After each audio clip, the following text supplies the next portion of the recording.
अस्सलाम वालेकुम रहमतुल्लाह। My name is Mohammed Haroon. बेटा, जैसे कि हमने स्टार्ट किया हुआ था chapter number 21 cell cycle. Previous lecture में हमने बेसिक इंट्रोडक्शन देखा था कि सेल साइकिल किसे कहते हैं और इंटरफेस के जो फर्दर फेजेस हैं, स्टेप्स हैं, G1 फेज़, S फेज़ और G2 फेज़, इसके बारे में हमने बड़ी डिटेल से डिस्कस किया था। G0 फेज़ क्या है, ये भी हमारा टॉपिक डिस्कस हो गया था। तो आज का हमारा लेक्चर है माइटोटिक अपरेटस क्या है। देखिए, इंटरफेस के बाद फ़ौरन माइटोटिक फेज़ आता है और वो डिवीजन फेज़ है। उसमें डिवीजन हो रही होती है, तकसीम हो रही होती है। तो तकसीम होने के लिए जिस मशीनरी की रिक्वायरमेंट होती है ना, जो आगे सेल के अंदर क्रोमोसोम को या न्यूक्लियस को डिवाइड करे, जो मशीनरी रिक्वायर होगी, आज का हमारा यही लेक्चर है कि उस मशीनरी को हमने डिस्कस करना है कि वो किस तरह हमारे जो क्रोमोसोम है उसको डिवाइड करती है या कौन कौन से उसके पार्ट्स होते हैं। तो उस मशीनरी का नाम है माइटोटिक अपरेटस। इसे दूसरा जो नाम देते हैं बेटा वो है माइटोटिक स्पिंडल भी कहते हैं। अपरेटस की जगह पे लफ्ज़ स्पिंडल भी आ सकता है। तो माइटोटिक स्पिंडल भी इसे बेटा कहते हैं। माइटोटिक स्पिंडल या माइटोटिक अपरेटस क्या होता है? It is a specialised microtubule structures. यहाँ पर छोटे छोटे ये धागे होते हैं जिनको हम माइक्रोट्यूब्यूल कहते हैं, including aster and spindle microtubules. आगे हम पढ़ते हैं कि इनकी आगे फर्दर ये जो धागे हैं ना, जो आगे क्रोमोसोम को डिवाइड करेंगे, उनकी फर्दर डिवीजन है। तो एस्टर माइक्रोट्यूब्यूल और इसके अलावा स्पिंडल माइक्रोट्यूब्यूल पे कंसिस्ट ऑफ ये मशीनरी जो है उसको हम माइटोटिक अपरेटस कहते हैं। स्पेशलाइज्ड माइक्रोट्यूब्यूल्स हैं और माइक्रोट्यूब्यूल्स की आगे फर्दर दो टाइप्स हैं, एस्टर माइक्रोट्यूब्यूल और स्पिंडल माइक्रोट्यूब्यूल्स। तो ये धागे हैं, ये मशीनरी है जिसका काम ये होता है कि हमारे क्रोमोसोम जो है उनकी इक्वल डिस्ट्रीब्यूशन के लिए ये मशीनरी इस्तेमाल होती है। बेटा ये याद रखना है, it is larger than nucleus. ये न्यूक्लियस से साइज़ में लार्ज होता है माइटोटिक अपरेटस। ये जो मशीनरी है न्यूक्लियस के साइज़ से ज़्यादा होती है। तो ज़ाहिर बात है, जो चीज़ जिसका साइज़ है ही ज़्यादा न्यूक्लियस के साइज़ है, तो प्रेजेंट आउटसाइड द न्यूक्लियस, ये मशीनरी न्यूक्लियस से बाहर मौजूद होती है। क्लियर हो गया बेटा? अब उस मशीनरी में क्या क्या चीज़ें मौजूद होती हैं? तो फर्स्ट वन है हमारे पास mitotic spindle composed of centrosome. इसमें पहला जो हिस्सा है इस मशीनरी का वो है सेंट्रोसोम, दूसरा है काइनेटोकोर फाइबर्स, थर्ड वन है हमारे पास पोलर माइक्रोट्यूब्यूल और फोर्थ वन है एस्टर माइक्रोट्यूब्यूल्स। देखिए, हमने ये टॉपिक ऑलरेडी भी मैट्रिक के अंदर भी ये डिस्कस किया हुआ है, लेकिन वहाँ पर हमें क्लियर कट डिफरेंस पता नहीं है कि कौन से धागे को क्या कहना है, कौन से एस्टर माइक्रोट्यूब्यूल्स हैं, कौन से जो है वो हमारे पास काइनेटोकोर फाइबर्स हैं, या पोलर माइक्रोट्यूब्यूल्स क्या होते हैं और उनका फंक्शन क्या है। होप सो आज का लेक्चर इंशाल्लाह बहुत ही बेस्ट होने जा रहा है और आपके सारे कंसेप्ट और सारी कन्फ्यूजन का आंसर आप लोगों को मिल जाएगा। तो ये जितने पार्ट्स मैंने आपको बताए हैं, सेंट्रोसोम, काइनेटोकोर फाइबर्स, माइक्रोट्यूब्यूल्स और एस्टर माइक्रोट्यूब्यूल्स, इनको फर्दर हम डायग्रामेटिकल प्रेजेंटेशन के जरिए समझते हैं कि ये होता क्या है। अच्छा बेटा, सबसे पहले एक एनिमल सेल की अगर हम बात करें तो हमें पता है कि उसके बाहर सेल मेम्ब्रेन मौजूद होती है और ये एक न्यूक्लियस मौजूद होता है। न्यूक्लियस में डिवीजन से पहले डिवीजन से पहले ये जो हमारा डीएनए है ना, अभी इसने क्रोमोसोम नहीं बनाए हुए होते। डीएनए हिस्टोन प्रोटीन के ऊपर लिपटा हुआ होता है जिसको हम क्या कहते हैं आगे, क्रोमाटिन कहते हैं। ये पार्ट बेटा क्रोमाटिन है। ठीक है। अब क्रोमाटिन कैसे है? ये धागा डीएनए है और अंदर जो ग्रीन कलर की आपको बॉल्स नजर आ रही हैं ये हिस्टोन प्रोटीन है। ठीक है, ये हिस्टोन प्रोटीन हो गए, हिस्टोन प्रोटीन।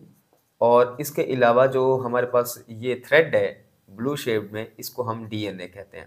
तो डिवीजन से पहले ये डीएनए का जो धागा है ये ऐसे बिखरा हुआ होता है। ठीक है, जैसे पतंग की डोर बिखरी हुई होती है ना, बिल्कुल ऐसे ही ये धागा बिखरा हुआ होता है और एक प्रोटीन के गिर्द लिपटा हुआ होता है जिसको हम हिस्टोन प्रोटीन कहते हैं। और ये हिस्टोन प्रोटीन और डीएनए का ये जो कॉम्बिनेशन है इसको हम कहते हैं क्रोमाटिन बन गया।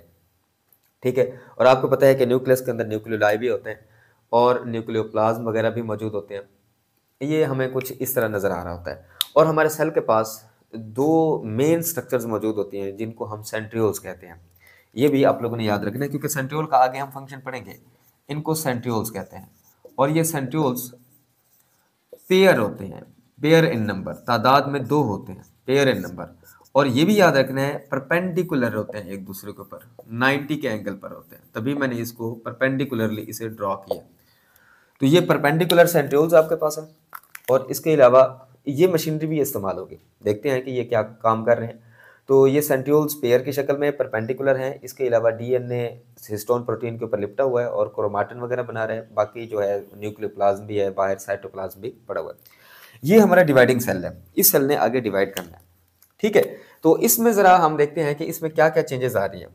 तो ये डीएनए जो है ये कंपैक्ट हुआ है, कंपैक्ट फॉर्म में कंडेंसेशन हुई है। जैसे पतंग की डोर मैंने कहा है कि अभी ऐसे बिखरी हुई पड़ी थी और फिर वो पतंग की डोर किसी भी चीज़ के ऊपर आप ऐसे लपेटते हैं तो ये आर्ट की तरह की जैसे कन्फिग्रेशन नहीं होती इस तरह, तो ये लिपटता है और आगे हमें विजिबल होने लग जाते हैं क्रोमोसोम। ये डिवीजन के दौरान ये प्रोसेस हो रहा होता है।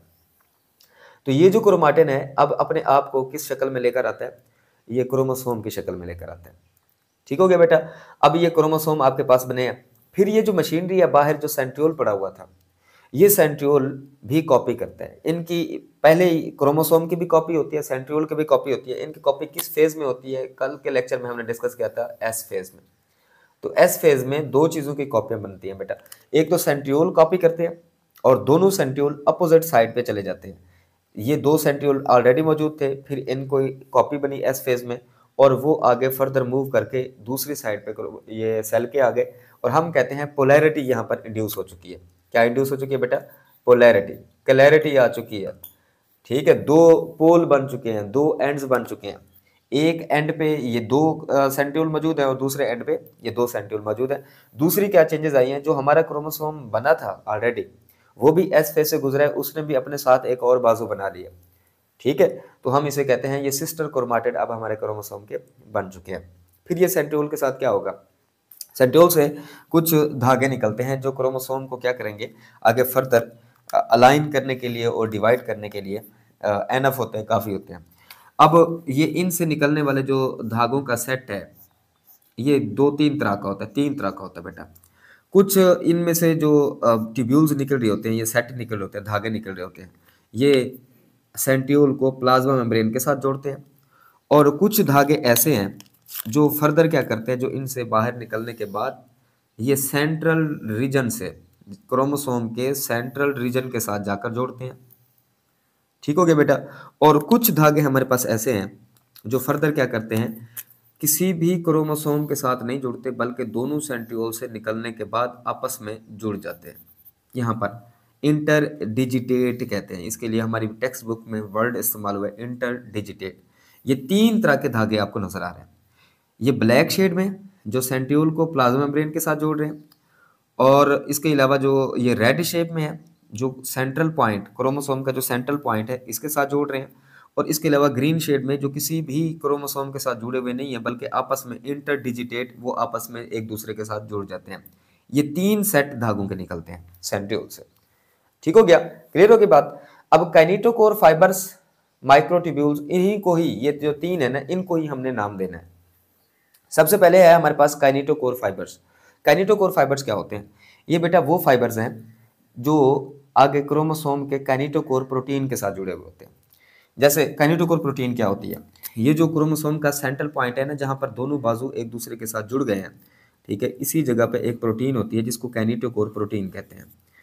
तो उस काइनेटोकोर प्रोटीन के साथ जुड़ने वाले ये रेड कलर में जो धागे आपको नजर आ रहे हैं ना, इनको कहते हैं काइनेटोकोर फाइबर्स। तो मैं यहाँ पर इनको लेबल कर देता हूँ बेटा, ये हैं काइनेटोकोर फाइबर्स। क्लियर हो गया बेटा। ये क्रोमोसोम की इक्वल डिस्ट्रीब्यूशन, क्रोमोसोम की इक्वल डिस्ट्रीब्यूशन के लिए एनफ होते हैं, काफ़ी होते हैं।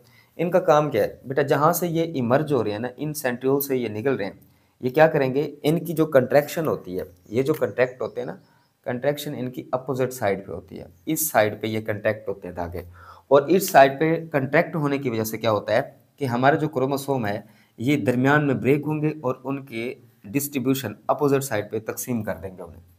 ठीक है, तो इस तरह काइनेटोकोर फाइबर जो है क्रोमोसोम को पार्टीशन के लिए या उनकी डिस्ट्रीब्यूशन के लिए, बराबर बराबर इक्वल डिस्ट्रीब्यूशन के लिए ये लाजमी होते हैं।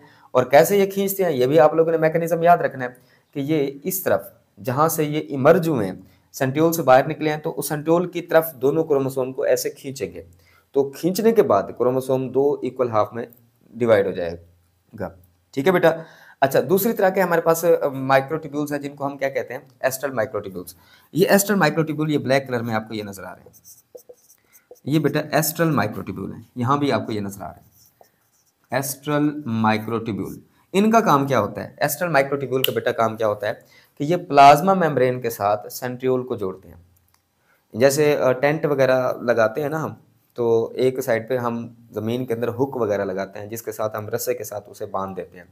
तो ये टेंट को अपनी जगह पे फिक्स रखने के लिए एक तो वो रस्सी इस्तेमाल हो रही है, दूसरा उसको सपोर्ट भी मिली हुई है जो हमने कील वगैरह लगाए हुए हैं जिसके साथ रस्सी हम बांध देते हैं। अब वो जो कील है ना वो उनको सपोर्ट दे रहा है, ठीक है। और जो रस्सी है वो यहाँ पर क्या है बेटा, एस्ट्रल माइक्रोट्यूब्यूल्स है। कील के तौर पर यहाँ पर क्या काम कर रहे हैं, इनको किसने पकड़ा हुआ है, ये खास तौर पे एस्ट्रल माइक्रोट्यूब्यूल्स, क्योंकि बेटा इन्होंने खींचना है। खींचने के बाद अगर ये खुद किसी स्पोर्ट के साथ अटैच नहीं होंगे तो फिर इस तरीके से फोर्स नहीं लग सकेगी और क्रोमोसोम डिवाइड नहीं हो सकेगा। तो सेंट्रियोल को फिक्स रखने के लिए, ताकि सेंट्रियोल अगर इनको खींचे भी सही, इनसे धागे आगे खींचे भी सही ना क्रोमोसोम को, तो यहाँ पर ये सेंट्रियोल खुद ब खुद ये ना हो कि इधर चला है, तो फिर ये डिस्ट्रीब्यूशन नहीं हो सकेगी। तो इनको फिक्स रखने के लिए यहाँ कील के तौर पर काम कर रहे हैं यहाँ पर एस्ट्रल माइक्रोट्यूब्यूल, जो किसको फिक्स रखते हैं, ये हमारे पास सेंट्रियोल को अपनी पोजीशन पे फिक्स रखते हैं, ताकि फिर सेंट्रियोल से आगे जब पावर लग रही है क्रोमोसोम को डिवाइड करने के लिए तो वो इक्वल जो है हम कह सकते हैं पावर वहाँ पर फोर्स जनरेट हो और क्रोमोसोम को डिवाइड किया जा सके। तो ये काम होता है हमारे पास एस्ट्रल माइक्रोट्यूब्यूल का, कि वो क्या करते हैं, सेंट्रियोल को प्लाज्मा मेम्ब्रेन के साथ फिक्स करके रखते हैं। तीसरी तरह के हमारे पास माइक्रोट्यूब्यूल हैं जिनको हम क्या कहते हैं बेटा, पोलर माइक्रोट्यूब्यूल।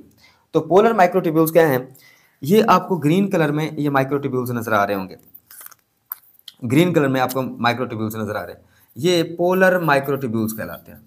पोलर माइक्रोट्यूब्यूल्स बेटा ये किसी भी क्रोमोसोम के साथ जुड़े हुए नहीं होते, ठीक है। इनका काम क्या होता है, अगर ये किसी चीज के साथ जुड़े हुए नहीं है तो फिर यहाँ पर ये इनका फंक्शन क्या है बेटा, इनका फंक्शन यहाँ पर ये है कि ये इनके पास सलाहियत होती है इलोंगेट होने की।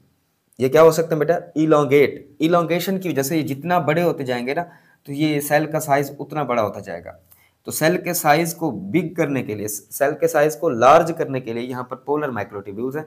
इनका क्रोमोसोम की डिस्ट्रीब्यूशन में किरदार नहीं होता, बल्कि ये सेल को डिवाइड करने के लिए यहाँ पर हेल्पफुल है। तो पोलर माइक्रोट्यूब्यूल किसी भी क्रोमोसोम के साथ जुड़े हुए नहीं होते। फिर उनका फंक्शन क्या होता है, उनका फंक्शन सिर्फ इतना होता है कि वो सेल के साइज को लार्ज करते हैं। कैसे लार्ज करते हैं, ये पहले एक दूसरे के साथ इंटरमिंगल हो जाते हैं, इंटरडिजिटेट हो जाते हैं, एक दूसरे के साथ मिक्स हो जाते हैं, फिर ये इलोंगेट होते हैं। इलोंगेशन के दौरान ये साइड से इलोंगेट होते जाते हैं और ये हमारे सेल को इस तरफ खींचते जाते हैं और सेल का साइज बड़ा होना शुरू हो जाता है। ये काम होता है हमारे पास पोलर माइक्रोट्यूब्यूल्स का।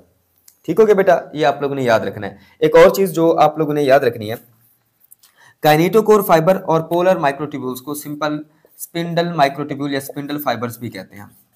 स्पिंडल फाइबर भी कहते हैं या हम उन्हें सिंपल माइक्रोट्यूब्यूल्स भी कहते हैं।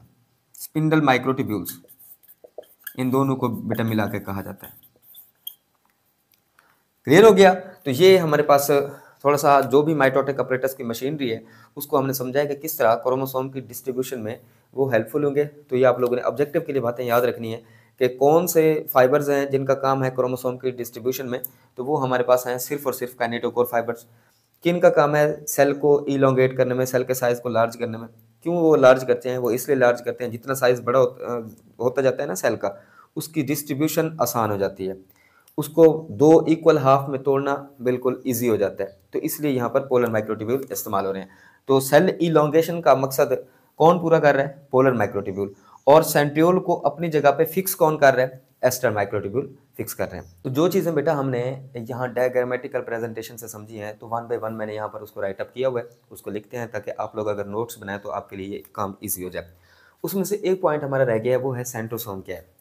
बेटा देखें, सेंट्रोसोम ज़्यादातर देखा जाए ना तो दो तरह की इसकी डेफिनेशन की जाती है। एक तो बाज़ बुक्स के अंदर आपको ये लफ्ज़ रीजन के तौर पर मिलेगा और बाज़ बुक्स में इसको ऑर्गेनेली भी कहा जाता है, सब सेलुलर स्ट्रक्चर भी कहा जाता है। तो ज़्यादातर बुक्स के अंदर इनको ऑर्गेनेलीज के नाम से रिप्रेजेंट किया जाता है, लेकिन मोस्टली ये भी देखा गया है कि बुक्स के अंदर इसे रीजन के तौर पर भी ये रिप्रेजेंट किया गया है। अब सेंट्रोसोम क्या है, हमने मैट्रिक के अंदर तो ये डेफिनेशन पढ़ी थी कि दोनों सेंट्रियोल को मजमूई तौर पर मिलाकर सेंट्रोसोम कहते हैं, हालांकि ऐसी बात नहीं है। सेंट्रियोल और दो जो हमारे पास सेंट्रियोल्स हैं, वो सेंट्रियोल और उनके साथ जो प्रोटीन अटैच है, इन सब को मिलाकर मजमूई तौर पर सेंट्रोसोम कहते हैं। यानी अगर आप देखें ना कि हमारे पास यहाँ पर दो सेंट्रियोल हैं, ये एक सेंट्रियोल ये हो गया और दूसरा सेंट्रियोल आपको पता है ये परपेंडिकुलर टू ईच अदर होते हैं, ये दो सेंट्रियोल हो गए। अब इन दो सेंट्रियोल के गिर्द कुछ खास ये मैं कहता हूँ ये रीजन बन गया। इनके गिर्द खास किस्म के धागे हैं जिनको हमने एस्टर माइक्रोट्यूब्यूल कहा हुआ है, और उसके बाद ये पोलर माइक्रोट्यूब्यूल्स हैं, काइनेटोकोर फाइबर्स हैं, या काइनेटोकोर माइक्रोट्यूब्यूल्स भी हम उन्हें कहते हैं। ये सारे के सारे इन सब का जो सेट है, ये पूरे का पूरा सेट जो आपको नजर आ रहा है, इस पूरे सेट को बेटा क्या कहते हैं? सेंट्रोसोम कहते हैं। ठीक हो गया। तो सेंट्रियोल्स और सेंट्रियोल के साथ जुड़े हुए सारे माइक्रोट्यूब्यूल्स, फाइबर्स, धागे, वो सारे के सारे उनके सेट को हम सेंट्रोसोम कहते हैं। और बाज बुक्स में ये कहा गया है कि वो रीजन सेल के अंदर, वो जगह जहां पर सेंट्रियोल और उसके तमाम धागे मौजूद हैं, यानी उसमें स्पिंडल फाइबर्स सारे आ जाते हैं, वो सारे के सारे यहाँ पर मौजूद हैं, वो स्पेस या वो रीजन, वो जगह क्या कहलाती है? सेंट्रोसोम कहलाती है। तो बाज बुक्स में इसको ऑर्गेनेली या स्ट्रक्चर के तौर पर रिप्रेजेंट किया जाता है, और बाज में इसको रीजन के तौर पर कहा हुआ है। ठीक है, तो ये हमारे पास सेंट्रियोल्स और सेंट्रियोल से निकलने वाले तमाम फाइबर्स सबको मिलाकर क्या कहते हैं? सेंट्रोसोम कहते हैं। तो सेंट्रियोल क्या है? Cylindrical array of 9 microtubule which each microtubule consist of, हर एक माइक्रोट्यूब्यूल फर्दर 3 ट्यूब्यूल से मिलकर बना हुआ है। ठीक है, तो ये आप इसको मैं डिटेल तो आपको नहीं बता रहा, क्योंकि ये ऑलरेडी हमारे फर्स्ट ईयर का चैप्टर नंबर 4 का एक टॉपिक है। वहाँ पर जब हमारा टाइम आएगा तो उसको भी साथ साथ हम डिस्कस करेंगे, या आप लोगों ने पहले वो पढ़ा हुआ होगा। तो सेंट्रियोल 9 माइक्रोट्यूब्यूल्स पे, और हर माइक्रोट्यूब्यूल 3 ट्यूब्यूल से मिलकर बना हुआ है। उसके बाद एस्ट्रल माइक्रोट्यूब्यूल्स क्या होते हैं? एस्ट्रल माइक्रोट्यूब्यूल्स का सर काम ये होता है कि ये फिक्स करते हैं किसको? हमारे पास जो सेंट्रियोल्स हैं, ये सेंट्रियोल्स को फिक्स करते हैं किसके साथ? प्लाज्मा मेम्ब्रेन के साथ, प्लाज्मा मेम्ब्रेन के साथ। ठीक है, तो इससे क्या मिल जाती है? एक सपोर्ट मिल जाती है। तो इस सपोर्ट से ये होगा सही तरीके से फोर्स सप्लाई हो सकेगी सेंट्रियोल की से, और इक्वल डिस्ट्रीब्यूशन ऑफ क्रोमोसोम भी हो सकेगी। तो ये हमारे पास ये ब्लैक कलर में जो हमने फाइबर्स ड्रॉ किए हुए हैं, ये सारे के सारे एस्टर माइक्रोट्यूब्यूल्स हैं। उसके बाद नेक्स्ट वन है काइनेटोकोर माइक्रोट्यूब्यूल्स क्या होते हैं, या काइनेटोकोर फाइबर्स क्या होते हैं? काइनेटोकोर फाइबर्स वो होते हैं जो क्रोमोसोम के काइनेटोकोर प्रोटीन के साथ जुड़े हुए हैं, या जो क्रोमोसोम के काइनेटोकोर प्रोटीन, ये खास प्रोटीन होती है। कहाँ पे ये काइनेटोकोर प्रोटीन होती है बेटा? ये काइनेटोकोर प्रोटीन आपको नजर आएगी सेंट्रोमेयर पे, सेंट्रोमेयर पे आपको ये खास प्रोटीन नजर आएगी। ठीक है, उसके साथ जो जुड़े हुए होते हैं इनको काइनेटोकोर प्रोटीन फाइबर्स कहते हैं, या माइक्रोट्यूब्यूल्स कहते हैं। इससे distribution of chromosome, distribution of chromosome possible हो सकेगी, क्रोमोसोम की जो तकसीम है बराबर बराबर हो सकेगी। इनको काइनेटोकोर माइक्रोट्यूब्यूल्स कहते हैं। तो यहाँ पर डायग्राम में आपको रेड कलर में जो माइक्रोट्यूब्यूल्स नजर आ रहे हैं, ये ग्रीन कलर में जो प्रोटीन आपको दिखाई हुई है सेंट्रोमेयर पोजीशन पर, इसको काइनेटोकोर प्रोटीन कहते हैं। और ये जो रेड कलर के धागे उनके साथ जुड़े हुए हैं, इनको कहा जाता है काइनेटोकोर फाइबर्स। पोलर माइक्रोट्यूब्यूल्स, अब ये जो पोलर माइक्रोट्यूब्यूल्स हैं, do not interact with chromosome, do not interact with chromosome, ये क्रोमोसोम के साथ अटैच नहीं होते। फिर ये क्या करते हैं? इंटर डिजिटेट विद ईच अदर, एक दूसरे के साथ ही ये क्या करते हैं बेटा? अटैच हो जाते हैं। ठीक है, और इनका काम क्या होता है? सेल इलोंगेशन का, इससे सेल की लेंथ में इजाफा होता है, सेल की लंबाई में इजाफा होगा, और इस तरह सेल की डिवीजन में ये अहम किरदार अदा करते हैं। तो equal division of cell, cell बराबर बराबर हाफ में इजीली कट हो सकता है। तो ये काम था माइक्रोट्यूब्यूल। एक जो यहाँ पर इंफॉर्मेशन आपसे शेयर करनी थी, जो कि है भी बहुत ही इंपॉर्टेंट, इस पॉइंट को समझना कि यहाँ पर ये इस सब को कंट्रोल कौन कर रहा है। ये धागे ज़रूरी जाकर ये जो सेंट्रोमेयर है, या जो हमारे सेंट्रियोल्स हैं, सेंट्रोमेयर नहीं सेंट्रियोल्स, ये एक खास पोजीशन पे अपोजिट पोल पर इनको कौन लेके जाता है? इनकी अरेंजमेंट कैसे हमें ये नजर आती है। और इनसे जो धागे निकल रहे हैं पोलर माइक्रोट्यूब्यूल, ये आगे फर्दर क्रोमोसोम के साथ क्यों नहीं जुड़ते, आपस में क्यों जुड़ते हैं? काइनेटोकोर फाइबर्स जो हैं वो सिर्फ और सिर्फ काइनेटोकोर प्रोटीन के साथ क्यों जुड़ते हैं? यानी ये सारे अपरेटस को अरेंज कौन करता है? इस सारे अपरेटस को बेटा अरेंज करता है अरोरा काइनेज। ये एक एंजाइम है अरोरा काइनेज। ठीक है, ये वो एंजाइम्स हैं जो क्या करते हैं, जब एज लफ्ज आता है ना, ये एंजाइम को रिप्रेजेंट करता है। ये खास एंजाइम है जो क्या करते हैं बेटा, आगे फर्दर हमारे पास जो सेंट्रियोल्स हैं, सेंट्रियोल्स को अरेंज करते हैं। ये सेंट्रियोल्स को बेटा क्या करेंगे? अरेंज करेंगे। और इसके अलावा फर्दर हमारे पास जो क्रोमोसोम मेटाफेज के दौरान अरेंज होते हैं ना सेंटर में, तो उनकी अरेंजमेंट में भी ये क्या करते हैं? अरोरा काइनेज एंजाइम्स हैं जो यहाँ पर रोल प्ले कर रहे हैं। जी, तो ये बड़ी इंपॉर्टेंट इन्फॉर्मेशन थी जो आप लोगों ने याद रखनी है कि इस सारे अपरेटस को अरेंज करने का काम और क्रोमोसोम को भी सेंटर में अरेंज करने का काम कौन करता है? अरोरा काइनेज। ये खास एंजाइम्स हैं जो इन सारे अपरेटस को क्या करेंगे, यहाँ पर अरेंज करेंगे। ठीक है, तो अरोरा काइनेज के आगे फर्दर टाइप्स होती हैं ए बी, और उनका भी अलग अलग फंक्शन होता है। तो वो हमारे पास ज़्यादा डिटेल बन जाएगी, उसको हमने डिस्कस नहीं करना, सिर्फ सिंपल आपने अरोरा काइनेज का फंक्शन याद रखना है। तो ये आज का हमारा लेक्चर था माइटोटिक अपरेटस पर, जिस पर हमने कैनिटोकोर फाइबर्स, एस्टर माइक्रोट्यूब्यूल्स और इसके अलावा जो हमारे पास पोलर माइक्रोट्यूब्यूल्स हैं, इन सब के कंसेप्ट को हमने डिस्कस किया है। होप सो आपको ये लेक्चर पसंद आया होगा। इंशाल्लाह फिर नेक्स्ट लेक्चर में हम मिलेंगे, माइटोसिस का प्रोसेस पढ़ेंगे, जिसमें हमने देखना है कि किस तरह माइटोसिस की डिवीजन होती है। तो आज के लिए बस इतना ही, इजाज़त दीजिए, अल्लाह हाफ़िज़।